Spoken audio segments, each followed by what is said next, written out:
Jake Ferguson Show brought to you by Miller Lite, proud partner of the Dallas Cowboys. And a good afternoon, sir. How the heck are you? I'm doing good. How are you guys doing? Doing good, man. Fired up about this Giants game. How was practice? How the meetings going and everything? Practice was good. It's been hot. The Texas heat has been doing its thing, and just feeling good, cleaning some stuff up, and getting ready to go. How long did it take you to get used to the heat? Oh, when you moved here. Yeah. I don't know if I'm really still used to it. There's a couple days that get me, but I've completely changed how I walk. Like I'm real slow with it now, because I used to be kind of high-paced walking, and then I just started to sweat, and it was bad. And now, so I just walk at like a real slow pace. Are you a big sweater during games? Like, do you have to go through multiple jerseys? Not jerseys. I can't do that quite yet. But I do go through probably I used to go through 2 pairs of socks because it was bad. I used to change cleats. Playing at AT&T isn't too bad because it's actually pretty cool in there. But yeah, I mean, gloves, wristbands. I'm considered a heavy sweater by our training staff. Now, Fast Walker guy piqued my interest because early in my radio days, me and my buddy would always notice the faster somebody walked, the more important they were, and we thought that was a key to promotion. What was your mindset behind being a fast walker? I was a younger brother, so I had to get to places faster. I had to get to the, when dinner was ready, I had to get to the stove where the pasta was faster than he did. So everything was trying to beat him. And then finally I got out here. I was like, that's not going to work. Hey, Jake, it looked like while you guys were on weather break that you guys sent Diggs out looking for food for everybody. I mean, it's like he was walking past people that were pushing like buffet carts and stuff like that. Was that the case? How was that hanging out? And did you get hungry during that thing? Yeah, I mean, you're playing a game. You're not really thinking, and like the adrenaline's high, and then all of a sudden they're like, all right, you guys got an hour or an hour and a half to do nothing until we play again. Right. And then so all that adrenaline sort of goes away, and you're like, well, now what do we do? And we're all just sitting there, and guys are walking around hungry. Coaches are walking around hungry, but, that's one of those ones where those delays, we had one last year in Pittsburgh, and it was, I mean, I'm not a personal fan of those. I don't like that. I'd rather play with the lightning. Probably not a good idea, but you definitely got to lock in, and you got to, once it's time to go, you got to kind of bring yourself back to that game time feeling. Do you think it changed the texture of the game? I mean, a lot of trends flipped there in that fourth quarter. Yeah, honestly, I think it's probably hard for both of us to come back, both teams. After that break, nobody scored. So, that's just something, you can make an excuse and be like, oh, yeah, the Cowboys had this break, and they, then they weren't ready for the game. But at the same time, they're going through the same break as we are. We got to capitalize on a lot of things that game. So, do you have to double up on the smelling salts after a delay like that? Not from the coaches, because that's illegal now. So we have to bring. That's right. So, are you a bring your own smelling salts kind of guy? Yeah, every once in a while. Our O linemen are big. I mean, they've got their smelling salts with them. So did they have a whole team meeting about this? Did they have a smelling salts meeting when the news broke? How did they approach that with you guys? No, it was actually, I was ready to go, because I do it almost every drive. And preseason, I was getting hyped for some of the rookie guys who were going in. And I walked up to one of our strength staff guys, and I was like, we got the salts, can we get it going? And they're like, you did not say that to me. Don't ask me that anymore. And I was like, whoa. And they're like, it's completely illegal. So, yeah, they're pretty strict on that. Okay, one thing that Eric and I, we noticed when we went to Ranger Spring Training, there's an absence of Gold Bond. And talking about the sweat earlier in the interview, are you a big Gold Bond guy? I mean, what are you using? Because the crotch rock is an issue. Yeah, I don't really get that very often. I do have a buddy, Tyler Biotis, he was a center here for a while. Yeah. He used to put the most absurd amount of baby powder on to where he would be doing QB center exchange, snapping the ball, and all of a sudden he'd snap it to the QB and you see a puff of white smoke. Yeah. Looks like LeBron's coming in the game. Yeah, exactly. I was like, Badger, what's going on over there? You got to powder the donuts, man. I think it's important. What about is the jock strap still alive, or have we done away with that? Yeah, every once in a while. Yeah, I wore it twice last year. I don't know. It's weird because you also got to wear the leggings. Yeah. And so you just got a lot going on. I'm not a fan of wearing like 3 different layers under your like I just feel constricted. I feel like there's a lot on me, so I try to wear as little as possible. You do a little shirtless pregame action when it's like super cold just to send a message? No, I did my time in the cold. I did, 22 years in Wisconsin. I don't have to act hard. Hold on, did you just tell her? That's funny right there. But did you just tell us you go commando out there? Is that what's going on? I don't know what you heard. I don't know. Speaking of the cold in Wisconsin, I saw a list of the top 10 college bars ranked by The Athletic. When you think of University of Wisconsin college bar, what's the first one that comes to mind? Because I have one here, but I want to see your thoughts. I already know which one it is because it's just automatic. My top bar at Wisconsin was Wando's. It was Yes, it was a football bar, and like there's football jerseys everywhere. My name is on a license plate. He does license plates on the back of the stools, and so my name's on one of those. A couple of my buddies have them, but the one you're talking about is College Club, isn't it? Okay, it's funny you say that because it's actually Wando's. Wando's got the nod, bro. Let's go, Wando's. Yes, they paid respects to the Great Dane. Wow. But they were really, really loving the Wando's bar because I guess it was a guy, Jay Wando.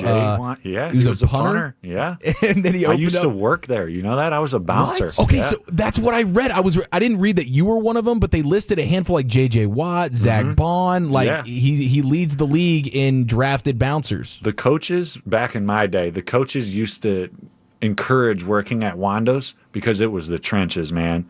There were I remember I was bouncing one night and there was a fight on the first floor and I'm in a kick set like getting these people out of there. And I was like talking to some of my other teammates who were working that night. I was like, I just had the craziest pass pro down at the front door. Put me in at tackle, coach. I got it. Now. That's hilarious, dude. So how long did you do the bouncing? How many semesters? Yeah, I worked there for 2 summers. Wow. Yeah. And then the other 3 summers that I was in there, I knew the codes. So, I was in there quite a bit as well. Did you have to check IDs and stuff? Yeah, but I didn't. Yeah. Okay. On record, yes, I did. See, that's what I'm saying.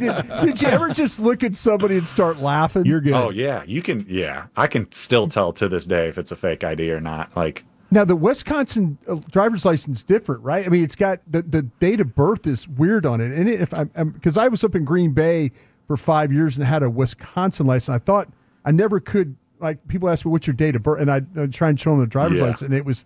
You never really could find it's it. in a different spot. It's in a different spot. Yeah, you always got to look different. But the key was first of all, the corners are always the key. Right. But the corners of the license. That's the giveaway. Yeah, the giveaway is the corner of the license plate. The corner, and then everyone says the bend test, but I don't believe in that. I'm always looking at the corners. Yeah. I'm reading about the fish bowl that they served up, which just seems like a total adios mother bleeper from Fry Street. Will Chuck. Cool beans. And then Wando's had a little free bacon night. Mm-hmm. Tuesday night, free bacon night.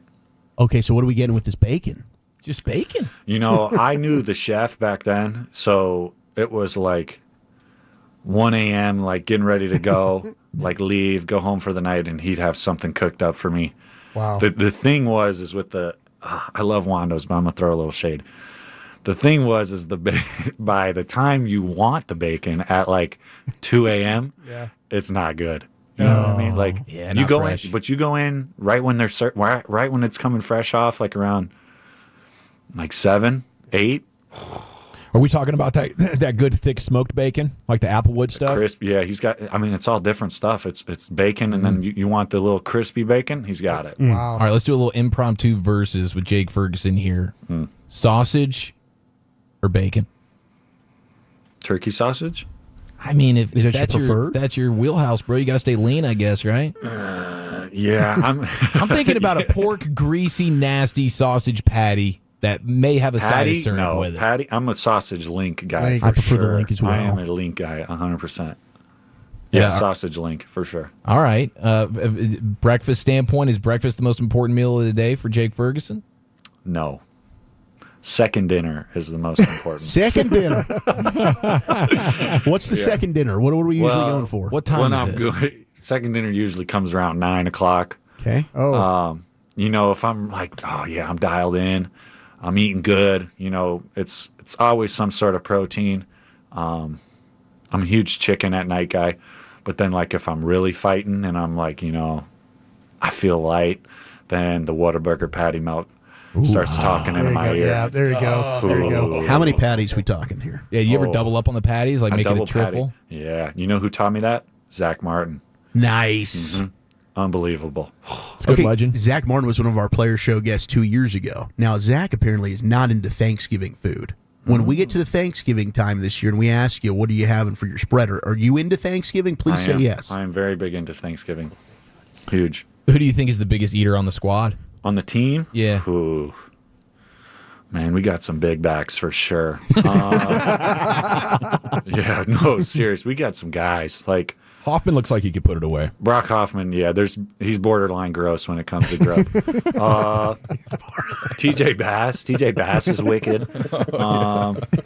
Cooper Beebe, I've seen put down some food. We had a little dinner before the season started, and he was, I mean, lobster, all of it. He was, I wouldn't be surprised if Kenny Clark can put in some work.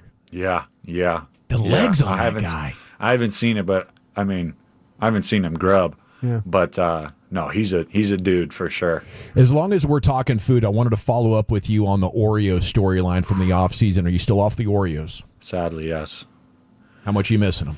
That's bad. My girl got me double stuffed pack. She was like, "Oh, like, welcome back from camp," and there's a pack of double stuffed Oreos there, and I'm like, "You gotta hide these, like, hide them." And so, yeah, I mean, the double stuff is the standard, right? Like the regular Oreos, I don't even see those. I don't usually. eat those. I can't. Yeah, Absolutely. that's criminal. And then the double stuff, you have to get double stuff because, as a former big back like myself, you learn that you take the fork and put it in the double stuff and then dip it in the milk so your fingers don't get milky. Yeah, That's an all-time pro tip. It is a right pro tip. Yeah. Ooh.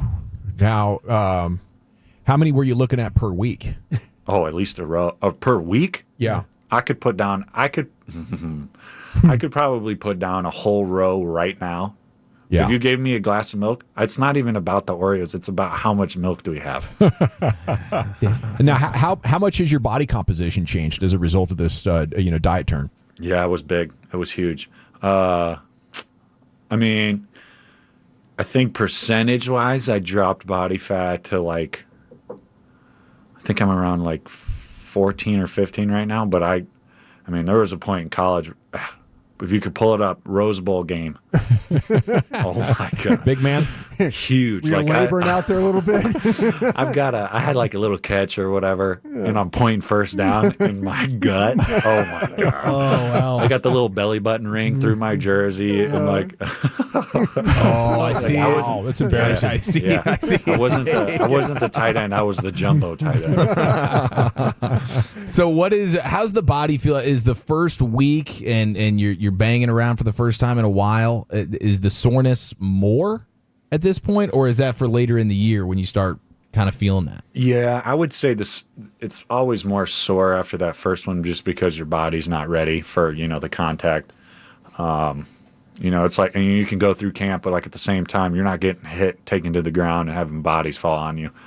So I always say that's pretty sore, but it's more of when you get later in the season, it's more of a lingering ache, I guess you would say, and the legs start to feel heavy, and it's less of my back hurts. You know what I mean? Mm-hmm. It's more of just the aches and the bruises and stuff like that. So were you thinking, I want to take pressure off my body, or were you thinking, I have to look good in that tux for the wedding? Yeah, both. I mean, yeah. Well, one, I wanted to run a little faster this year for just the good of the good. You know what I mean? Yeah. And then the other half, yeah, I mean, I was just I finally got to a point where I was like, I need to stop, because this is getting out of hand. As Oreo crumbs are all over my shirt. Yeah. I'm disgusted in myself right now. It was like a scared straight moment. So, it's Giants week, but where does that hurdle against the Giants on Thanksgiving rank for you when it comes to favorite personal plays? You're saying what's my What's my favorite play? Yeah, your personal ones, because I mean the Giants hurdle. I think a lot of fans, it stands out in their memory. Yeah, that was just a young Ferg, man. No, I think my favorite memory is probably the Seattle game. That one is probably my top, and then another one would just be, the first Philly touchdown. The first touchdown I had in the league, which was against Philly. That one was pretty cool. But then I got so many more coming. I can just feel it. You know what I mean? Starting this week. Hells yeah, Indeed. baby. Do you have a favorite? Like, these play calls are pretty wordy. Like, could you rattle one off right now? Like, could you just tell us a play? Yeah, you want a long one, or I want the Jake Ferguson, I know I'm getting the ball play. well, I can't tell you that. Okay, all right. Then We do want a long one. Yeah, give me the long All right, it'll be like buzz right fly, 62 duo kill, 69 strike, or something like that. I mean, those are just like run plays, but there's always like my brain. So like when a play call comes off, I only listen for like 3 things. Right. Like the first word or like the first formation. If there's any shifts or anything before that, that's what I listen to. The protection I have to listen to a little bit. And then the actual play, there's all these little things that mean certain things to certain people. Mm-hmm. And then there's numbers, and it's just, now that I've been in it honestly, I was probably pretty good after year 2, but that's just because I came from a pro style offense. But like, once you realize like some of these words don't matter to you, your brain just shuts off. And so, and also Dak, it's so much different from like Will Greer in the huddle. Yeah. He'll be like, hey guys, all right, trips right tight. Dak gets up and goes, trips right tight, and it's just like, okay, here we go. Yeah. He's got it, dude. So, like, it's always fun to see the rookies, like, they'll be going with the 3s, the 2s for a little bit, and then they get in one time with the 1s, and they're just like, what did he just say?